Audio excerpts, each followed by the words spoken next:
Welcome back to Conversations of the Fig Tree, folks. I'm your host, Mehmet Stewart. I'm glad you're back here again with me today. Well, today should be fun.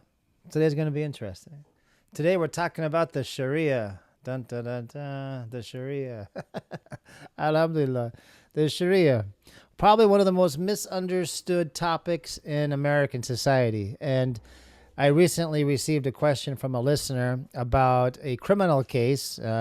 It's the murder of the healthcare insurance CEO that occurred in the recent arrest of the alleged perpetrator. I was asked to weigh in on it. You know, it's a hard topic for me to weigh in on. It's not really fitting within the paradigm of what I'm trying to accomplish here on the show. But then I thought about it and said, we could talk about this through the lens of Sharia.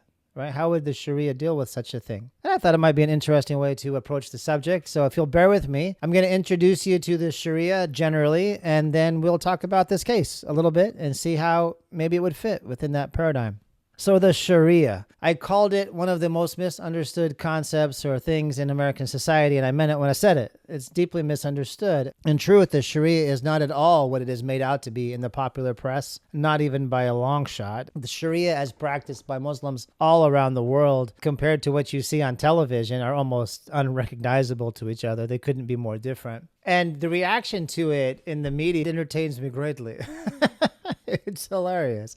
I mean, some of it is just so patently silly. You see these movements to ban the Sharia, cities passing ordinances banning the Sharia. And it usually looks something like this, right? It's like some courthouse out in the middle of nowhere, a town with like 5,000 residents. And some old guy, he's standing in front of the courthouse, and he's got some people behind him making him look important and tough. And he's like, and we are going to stop this creep of Sharia into American society. We are banning Sharia in our community. And you look around, at his community as the camera pans out around, and you realize that, there's not a Muslim for miles. There's not a Muslim for miles. The risk of Sharia taking over that town, it's not zero. It's less than zero, right? I mean, there's nobody around who, if they wanted to enforce Sharia, they could enforce Sharia. These guys can barely pronounce the word Sharia. And yet, people up there, I've got to protect my home and my family from the creeping evils of Sharia. Stop it, man. Stop it. Sit down before you hurt yourself. Let's have a conversation. Let's try to understand what we're talking about before we start banning stuff or trying to ban something.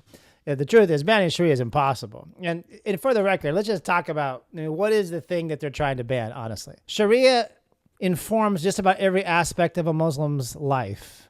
It affects the way we pray. It affects the way we wash. It affects which foot do you enter a masjid with, a mosque with? Which foot do you leave it with? All these things fall under this overarching band of things that make up the Sharia.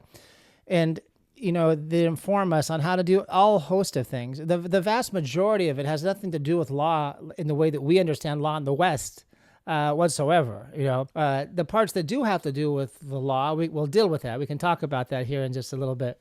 But the idea that you're going to ban it, like you're going to prevent people from following the Sharia in their home. So like when I'm on my deathbed and I'm dying and I want to bequeath my wealth to my descendants, you're going to tell me that I can't make that decision based upon my understanding of Islamic law? I can't use the Sharia to do that?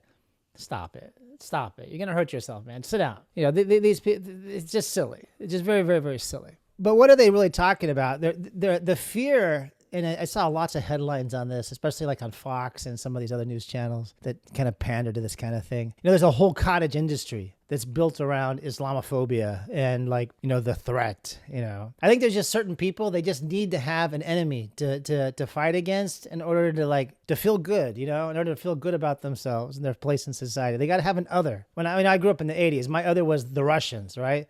It was the Russians, the communists, and then the Berlin Wall fell. MashaAllah, alhamdulillah. And now today, sadly, for a lot of segments of society, it's the Muslims. Those scary Muslims. Those kebab-eating, kufi-wearing, bearded son of a guns. They're going to take over the whole country, and they're going to replace the Constitution with Sharia. Not likely. Very not likely. We're such a small part of American society. And even if we were a majority, this doesn't mean that even if as a majority we would try to overthrow the Constitution. I mean, you're not talking about something that can be done legislatively. You're talking about a revolution. No, folks. Come on. Let's be realistic here a little bit. So what is it they're talking about, right? When they talk about the creep of Sharia and like how they have to ban Sharia in public life. What are they talking about? What they're talking about in about 99% of the cases that I've seen is arbitration. Arbitration. What do we mean by that? So an arbitrator is a person that two parties consensually, with their consent, agreed to submit a problem to for adjudication outside of the court system, right? And if you're thinking this sounds kind of funny or weird, don't, because you probably have already engaged in it. You just didn't realize it. For example, how many of you have a chiropractor? How many of you have gone to an orthodontist for care? Oftentimes, when you go to an orthodontist, you go to a chiropractor, you do some of these different types of health care professionals, a plastic surgeon, for example, they will have you sign a notice of arbitration, which basically says, look, if you're not happy with the results here, you're not going to take me to court and sue me. Instead, what we're going to do is we're going to take our dispute to a mutually agreed upon arbitrator, and we're going to let that person decide between us who's right and who's wrong. Right? That's arbitration. Chiropractors use them. Medical personnel use them. Orthodontists use them. I've even seen it in like car lots, right? You buy a car and if you sign this arbitration notice. If you're not happy with the car, you can bring it back in 24 hours. And if you're still not happy, we agree to submit your complaint to arbitration. And, arbitrators are people that are trained to like arbitrate disputes between each other. I have not an arbitrator, but I am a certified mediator, and it's similar. Mediation can be similar. And you can have binding arbitration. You can have non-binding arbitration. Under binding arbitration, the parties agree with their own free will that they're going to be bound by whatever decision the arbitrator makes. Non-binding, obviously, just the opposite, right? The arbitrator is going to make a decision, but they're not necessarily bound to that decision. So in these cases where they're talking about the creep of Sharia taking over society, what they're talking about usually is, at least in every case that I've identified, what they're talking about is you got two Muslim folks, maybe they're entering into a business arrangement together, and they sign an arbitration notice. And in that arbitration notice, they say, should we come to loggerheads against each other and we can't agree? We both agree, of our own free will, to submit our problem to a Muslim arbitrator who will make a decision according to their understanding of Islamic law. Same thing with marriages, right? You got a couple that get married. Islam, a marriage is a contract between two consenting adults, and we'll have a whole program about that in the future. You look forward to that. It's going to be fun. And in that contract between those two consenting adults, they're seeking to join their lives together in a union of marriage. It'll have a little clause that says, should there be a dispute amongst us, we agree that we will solve this according to whichever school of Islamic law that they may belong to. Where's the harm, folks? Where's the threat? There's no threat. It's just silly. People need to have an other.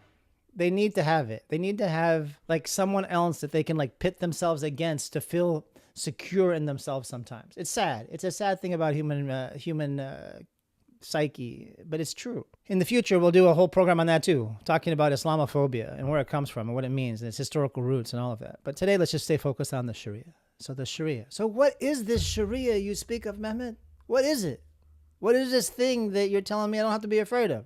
Because you don't. There's no reason to fear the Sharia. None. Zero. Zilch. Nada. Particularly in this country. Good grief. So what is it? So it's a system of law like other systems of law. You have Jewish law with halakha. You've got the Catholic law they call canon law. A lot of people don't realize, but the Vatican is just a little tiny city-state right now. I was just there, actually, just recently, visited. But it was once very large. The papal states were quite enormous, actually. And it was ruled by what? Canon law, which is a Catholic version of law based upon their own sources. And then you have the Western system of law that you and I are familiar with, right? And there's different versions of that too, right? The British have the whole common law system that we follow to this day. The French have their own system based upon the Napoleonic Code. And there's different flavors of this, right? Different kinds of ways of approaching justice. And the purpose of law is what? The purpose is to maintain justice between people, right? That we're able to work together justly and amicably, and that we protect victims from crimes, etc., etc. So Islamic law is just the same thing as well. What's the whole point? What's the intent? Why have an Islamic law? Well, it's about allowing people to live together in harmony, protecting the rights of others, ensuring that there is justice, equitable justice, and aligning the law, the ultimate lawmaker, Allah subhanahu wa ta'ala, God, with us, the human lawmaker.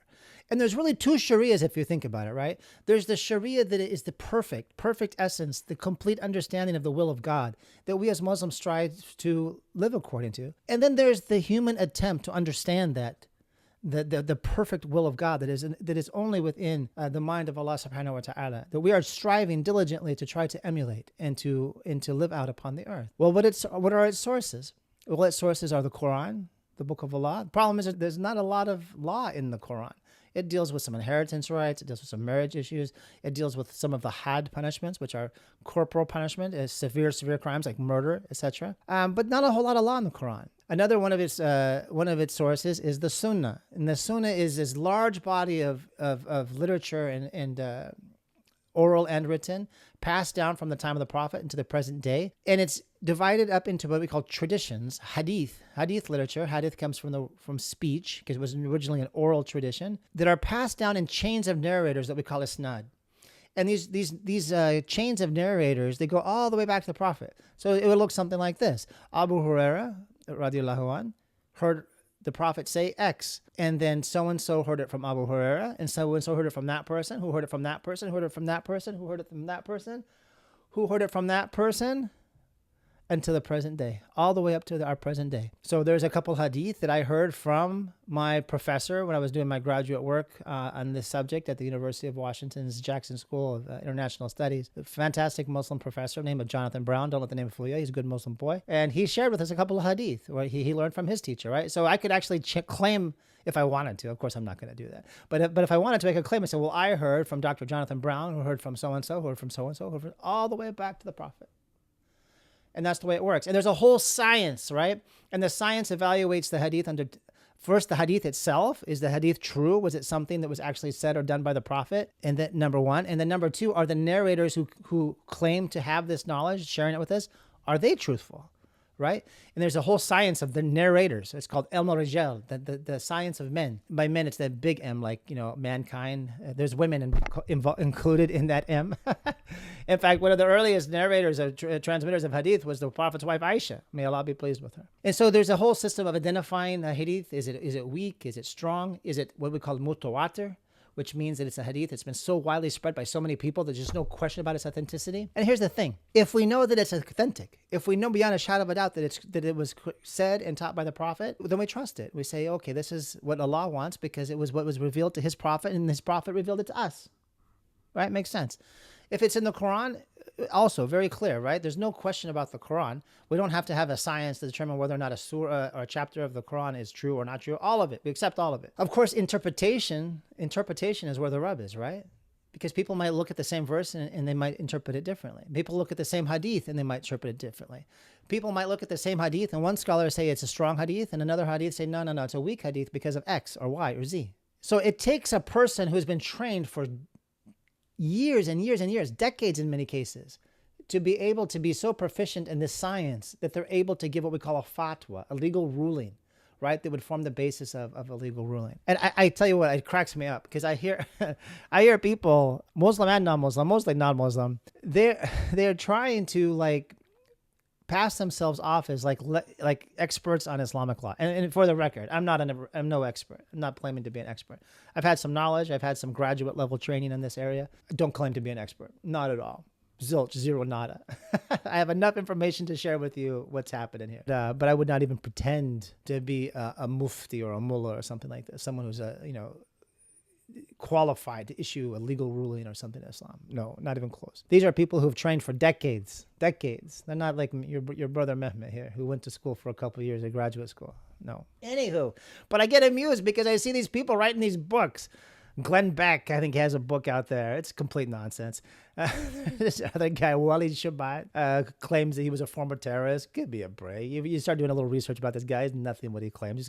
It's complete nonsense. Anyway, these folks, they write these books and they talk about these things, and their understanding is just so completely juvenile. It's just juvenile. It's silly.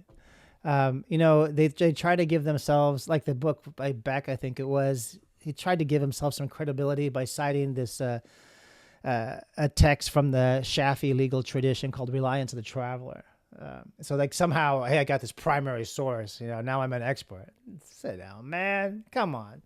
An expert? My children have forgotten more about Islam than you've learned your entire life. What are you talking about, an expert? What's your qualifications in? Anyways, So you see these things, I just kind of laugh. I get amused. I get amused by the books. I get amused by the stern-looking guy out in front of the city hall talking about we're going to ban Sharia here. We're going to protect our home and our society from the Muslim threat. What Muslim threat, bro? What Muslim threat? You live in Bubba Chuck, Arkansas. The only Muslim in 30 miles of you guys, the one that owns a 7-Eleven. Stop it. Just leave it alone. You don't understand it. You don't need to have an opinion about it. And you certainly don't need to be afraid of it. Stop being so afraid. Stop. Why are people afraid? They're afraid because bad things have happened. 9/11 happened. Terrible things happened. I get it. I'm sympathetic to that. But we all suffered from this, not just non-Muslims. Muslims, we suffered from it just as much as anybody. In fact, we probably suffered more. Like I said, I'm going to talk about extremism another day. We're not going to talk about extremism today. We're here to talk about Islamic law. We will. I do promise, though, that we'll address the very daunting subject of extremism another day. Let me just say this. This is one thing I will say about it, because it is germane to our discussion about the Sharia, is that these folks, like the perpetrators of 9/11 and others, these ISIS fanatics and stuff, and their so-called caliphate and all this nonsense, they're not following traditional Islamic law, folks. They're not. They're not following the Islamic law that I know, that scholars know, that has been the traditional Islamic law that has been in place for over 1,400 years. Not even close. I mean, not even vaguely close. What these guys are is, believe it or not, they're a kind of reformist groups. And what they've done is they blended politics and ideology with religion in a way that was never intended by Allah subhanahu wa ta'ala. There is a political aspect to Islam, but not in the way that these folks have envisioned it. They've turned it into basically it's almost like a Marxist revolutionary movement. There's an interesting book by Gunaratna called Inside Al-Qaeda. I recommend it. I'll talk about it more when I do the program about extremism. I actually met Rohan Gunaratna. He's the guy that wrote the book. I met him not some time ago. Nice gentleman. Very interesting work. He kind of goes into a lot of explanation about this from an academic level. If you're interested in that kind of thing, check out his book. It's pretty interesting. Inside Al-Qaeda by Rohan Gunaratna. But in any case, I only offer them up as an example to juxtapose what I think is a very false and very dangerous understanding of the Sharia vice the traditional understanding of the Sharia. Again, the traditional understanding of the Sharia is meant to serve humanity. It's supposed to make society better. It's supposed to make people equal. It's supposed to ensure the rights of the weak. It's supposed to ensure justice between parties. It's not meant to oppress. It's not supposed to put down. It's not supposed to be all about draconian punishments. That's not the intent of Sharia. And to be clear, folks, I'm no liberal Muslim. Not at all. I'm no reformer. I am a traditional conservative Orthodox Muslim guy. I'm not saying something this is not like American Islam. No, I don't talk about that kind of a thing. I don't believe in that kind of thing. I believe in the only Islam that is the true Islam, which is the Islam that was taught to the Prophet, which has been practiced by our grandfathers for centuries and centuries and centuries. It's not some, newfangled, new age, liberal approach. No, not interested. If you are interested, that's your thing. Lakum dinukum waliya din. To my faith, my faith, and to you, yours. I'm not here to judge anybody. But just to be very clear, that's not what I'm about. And I will never be about. Anywho, but it's different. It's completely different. Traditional Sharia is really very, very beautiful in many aspects. There's so much about it that is laudable and good. And I talked to you about some of its sources, right? Well, what's the sources of other types of law? Like, say, for example, Western law. Well, the sources of Western law, you got your Constitution, right? You have the statutes that are passed by the Congress and signed into law. And you have common law. And a lot of people don't realize this, but we call torts. Common law are laws that are developed by precedent-setting rulings within the civil legal system. Torts, we call them. Anyway, so those three things, they make up our Western law. Well, where does it come from? It comes from a lot of dead white people. Let's be honest, right? It's a bunch of dead white people, mostly men. That passed a bunch of laws, wrote the Constitution, and took people to court and had torts and things ruled one way or the other that were precedent setting, meaning that they applied beyond just the case at hand, but they applied generally. And the reason why they can do that is because we have this clause about equal treatment under the law, right? Everybody has to be treated equally. Islamic law, by contrast, its primary sources are the Quran and the Sunnah. And then we get into some other things that are not really sources of law, but they are tools that we use to understand the law and to apply the law. For example, we have the notion of qiyas, which means analogy, and where you draw an analogy from one thing to another thing. For example, the Quran speaks of the prohibition against the drinking of alcohol. You could apply qiyas, and this has been done in the past by Islamic scholars, to extend the type of alcohol referenced in the Quran, which is khamr, which is a wine made from dates, and take that and apply it to, say, whiskey, or to beer, or to wine made from grapes, or even further, to intoxicants generally, to include things like marijuana, heroin, etc., etc.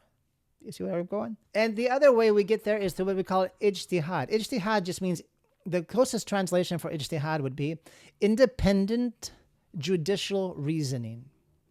And it's the idea that a mullah or mufti who is qualified to do so, decades of training, decades of experience in this matter, he looks at all of the sources and he applies them to something that didn't exist during the time of the Prophet, and he conducts his own independent judicial reasoning based upon those sources to come to a fatwa. And all a fatwa is, I know it's a scary word in the West, but there's nothing scary about it. All a fatwa is a legal ruling. So he comes to a legal ruling that X, Y, or Z. For example, artificial intelligence. Prophet never had to deal with artificial intelligence. During the life of the Prophet, there was no AI. There was no computers. There was no electricity the way we use electricity. How does a mufti or a mullah today make a ruling on the permissibility of AI? Well, he can't apply to the Quran. It's not mentioned in the Quran. He can't apply to the Sunnah. It's not mentioned in the Sunnah. So what he has to do is he has to find information in the Quran that speaks to the philosophy or the principle that governs it, to the intent, and then he has to conduct ijtihad, and he has to come up with a ruling. Makes sense. And the other part of the Islamic law is what we call siyasi. Siyasi just means political, and it's these things like traffic lights, sanitation, garbage collection. These are things that are not necessarily covered. They're not necessarily Sharia, but they can become part of a Sharia system. Okay. But like I said earlier, the vast majority of things that are covered by Sharia are not even things that you would think of as law in the Western sense. You would think of them more as like practices. It might be a better way of describing them. It just shows the difference in the two systems. But again, the intent here is to bring justice, right? It's not to oppress. It's not to harm. It's not to hurt. It's to bring justice. That's the whole point. Allah is compassionate. Allah is merciful. And we want our law to reflect Him, right? Like I said to you earlier, the Sharia is an attempt by man to apply God's will. What is His will for us? His will is to be kind, is to be compassionate, is to be just, is to protect the rights of other people.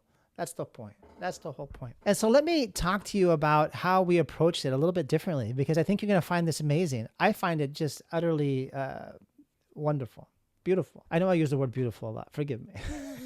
I see the world through a beautiful lens. Alhamdulillah. Let's take the had punishment. Had meaning corporal. These are the corporal punishments that are mentioned. And there's a few that are actually mentioned in the Quran. And we'll take the one with regard to murder as an example. And in this particular example, say that a man murders my brother. Astaghfirullah. Allah protect my brother and give him a long life, inshallah.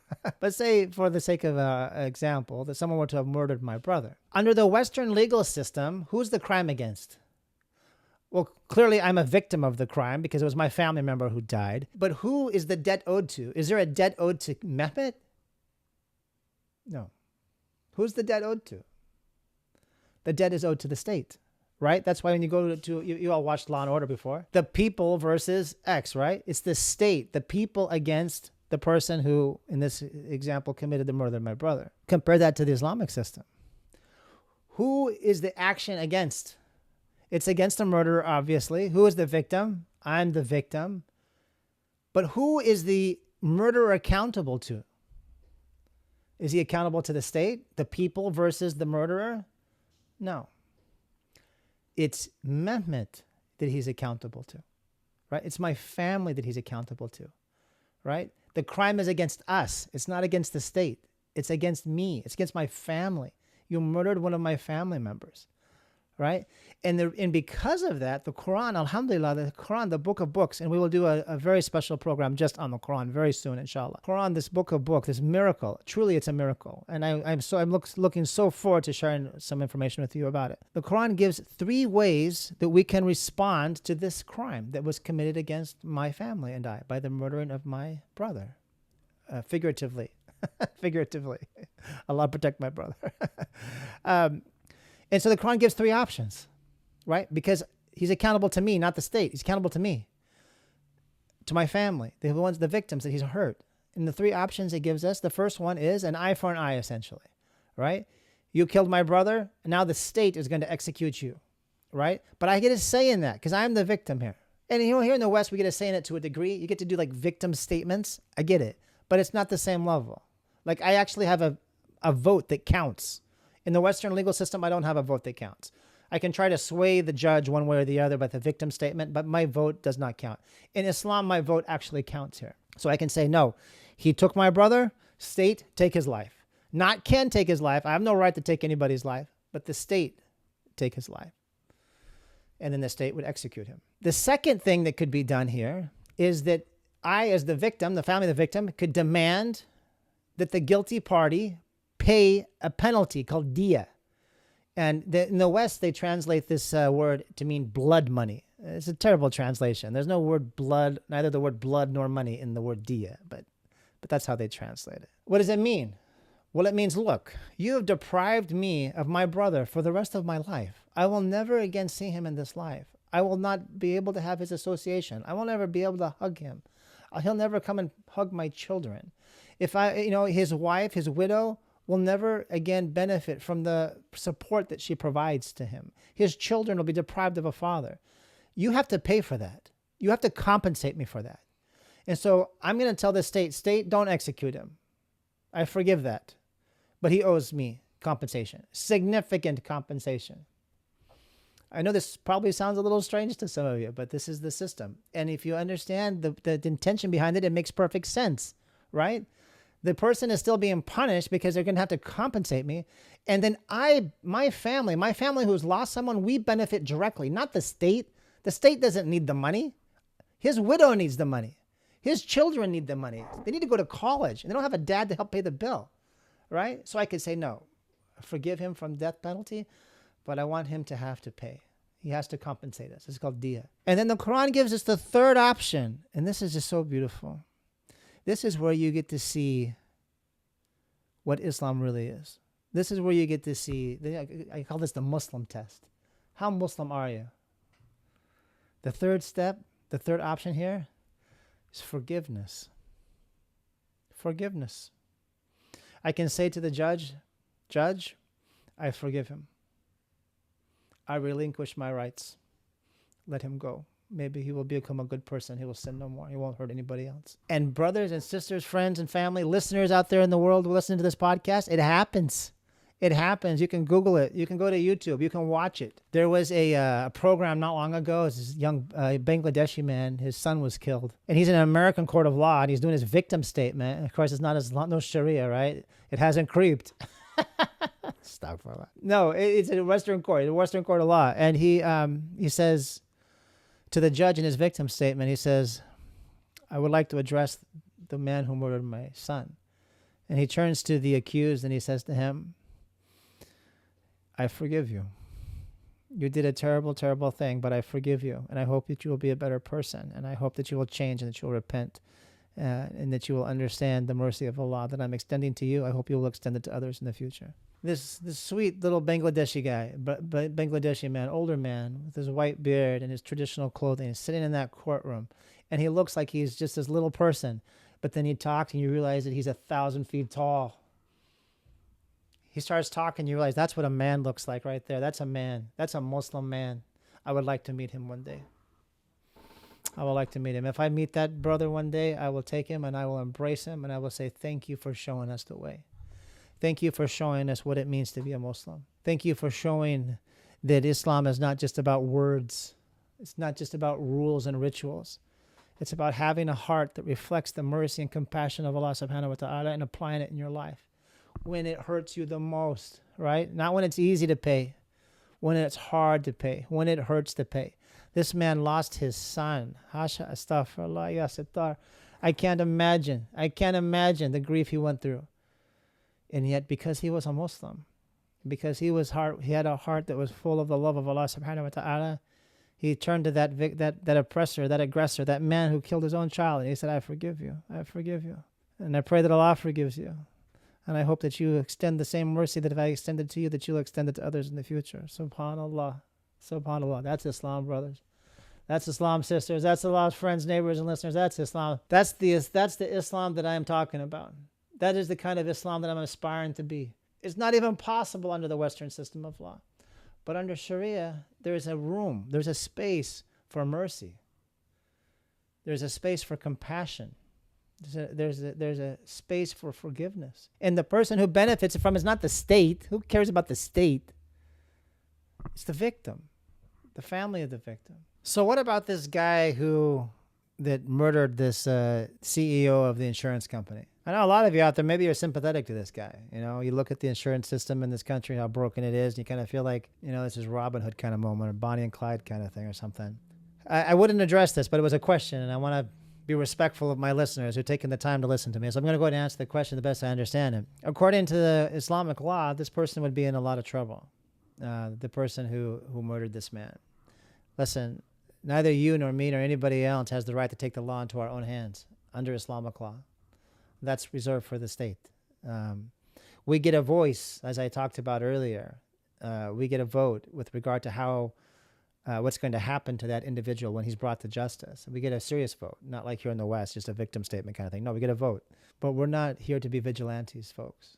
We have to look at the situation in its totality. And in Islam, under a system of Sharia, an Islamic judge, they would look at this case. They would look at the young man who did it. They would look for mitigating factors, right? They would look to see why this occurred. What was the intent? What was being brought about here? Why did it happen? They would look at the person who was murdered. But, you know, the fact that the guy was the person that was a victim, the murderer in this case, was a good person or a bad person, does not change the fact that this person has committed a murder and they were not authorized to do so. All right? That's not justice. That's not justice. That's not what Islamic law is about. Islamic law is about justice. If you have a complaint against your brother, he's doing something wrong, in this case, insurance-wise, then there's a recourse for that. But the recourse is not to put on a disguise and lie in wait for somebody and shoot him on the street and then flee and get apprehended while eating a burger at McDonald's. Sorry, folks. Sorry. I know some of you may be sympathetic to this person, but the truth is he's committed a terrible crime. And under Islamic law, he would be culpable for that crime. He would be responsible for it. And I leave the final determination to that to others who are more qualified than me. But what I want you to hear from me is you don't have to be afraid.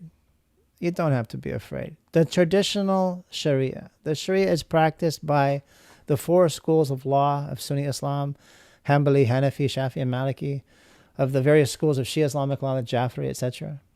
It's not a threat to you. Not a threat to you. Not a threat to anybody. It's certainly not a threat to anybody in this society, for goodness sakes. Right? That poor guy in Bubba Chuck, Arkansas, standing out in front of the courthouse like, we're going to defeat the Muslim threat. It's not going to get its place here. We're banning Sharia. Brother, you've been misinformed. You've been duped. You've been lied to. You are the victim of a cottage industry whose full intent and purpose is to vilify the Muslim people and to make dollars, your dollars, off of Islamophobia. They're selling hate. That's it. They're selling hate. You don't want that. Go buy something else. Don't buy hate. Buy love. Buy goodness. Listen, my friends. Alhamdulillah, Allah guided me to Islam. What I found as I get deeper and deeper and deeper into my understanding of this beautiful faith, what I have learned is that it's not a threat to anybody but the shaitan. And if you're the shaitan and Islam is a-coming, you better be running. Shaitan means the devil for you non-Arabic speaking folks, the devil. Otherwise, listen, we're all just people. We're all just trying to live our lives and be good people, good citizens. Don't be afraid of each other. Come talk to each other. Go visit your local mosque. Go to the kebab stop and have a talk with Ali. You know, next time you go and get a Slurpee at the 7-Eleven from some Pakistani brother, say salam alaikum to him. Watch his face light up like a moon, a full moon. He'd be so happy. You know, we're all just people. We're all just trying to live this life and get back to our Lord and do it the best way that we can. You don't have to be afraid. You don't have to be afraid of each other. Islam is a beautiful thing. If you accept Islam, it's good for you. But if you don't, I'm not here to force you. I'm not here to twist your arm. But at least don't be afraid. At least don't hate. Don't buy into this cottage industry, stealing your money, trying to teach you to hate your fellow man. There's better things to spend your money on. If you have the choice between spending it on that or sending it to Mehmet, send it to Mehmet. Just kidding. I'm just kidding. Listen, my dear friends, thank you for tuning in once again. Allah bless you. Allah keep you. Allah help us to grow together so that we may understand each other, Muslim and non-Muslim, believer and non-believer. Let's understand each other. Let's get to know each other. Let's try to figure out a way to live in this world together without destroying it. Let's find some peace. Spread the love, folks. Until next time, peace.